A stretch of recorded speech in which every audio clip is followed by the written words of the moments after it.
एक लड़के ने कमेंट करके पूछा था कि सर 5.2 का 8वां प्रश्न बता दीजिए। तो चलिए 8वां प्रश्न को हम देखते हैं कि क्या है। इस प्रश्न में है, एक समांतर श्रेणी में 50 पद हैं जिसका तीसरा पद 12 है और अंतिम पद 106 है, तो 29वां पद ज्ञात कीजिए। तो इस प्रश्न का खुद अगर बारीकी से जांच करेंगे तो इसमें एक चीज़ मिल रहा है कि इसका तीसरा पद 12 है। तो तीसरा पद होगा कौन? देखिए, तीसरा पद होगा a+2d बराबर किसके है? 12 के। और एक चीज़ मिल रहा है कि इसका अंतिम पद 106 है। तो अंतिम पद यानी 50 गो है, पूरा श्रेणी में 50 पद हैं, तो अंतिम क्या होगा? यानी 50वां होगा। तो a+49d ये 106 के बराबर है। तो इसको हम समीकरण 1 मान लेंगे और इसको समीकरण 2 मान लेंगे।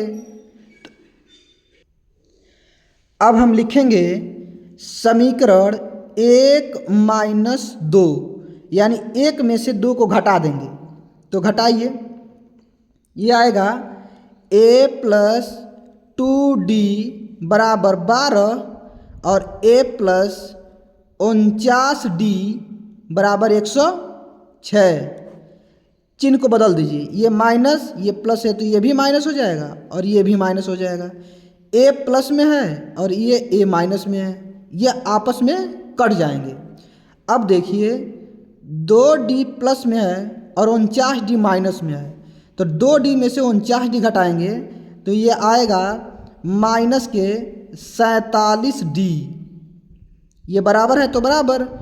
अब यहाँ देखिए, ये 106 माइनस में है और ये 12 प्लस में है, तो 12 में से 106 घटाएंगे तो ये आएगा माइनस के 94। ठीक, अब ये माइनस से ये माइनस कट जाएगा।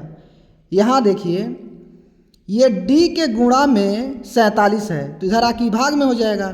तो d बराबर क्या हो जाएगा? 94/47। अब इसको जब भाग लगाएंगे तो कितना आएगा? देखिए 47 एकन्नम 47 और 47 दूना 94, तो d का मान कितना आ गया? 2। अब इसको ध्यान से समझिए। अब हमारे पास d का मान निकल गया। अब हम क्या करेंगे, ये d का मान समीकरण 1 में रख देंगे। तो समीकरण 1 कौन है? a+2d बराबर 12, ये हमारा समीकरण है।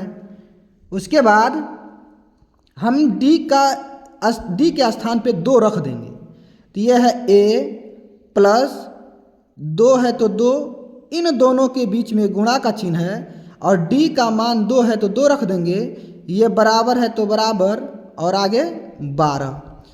फिर आगे देखते हैं, a+2 दूना 4, ठीक, बराबर 12। ये प्लस में है, इसको इधर भेज दीजिए, माइनस में हो जाएगा। तो ये आएगा आपका a बराबर 12 माइनस के 4, तो a बराबर कितना हो जाएगा आपका? 8।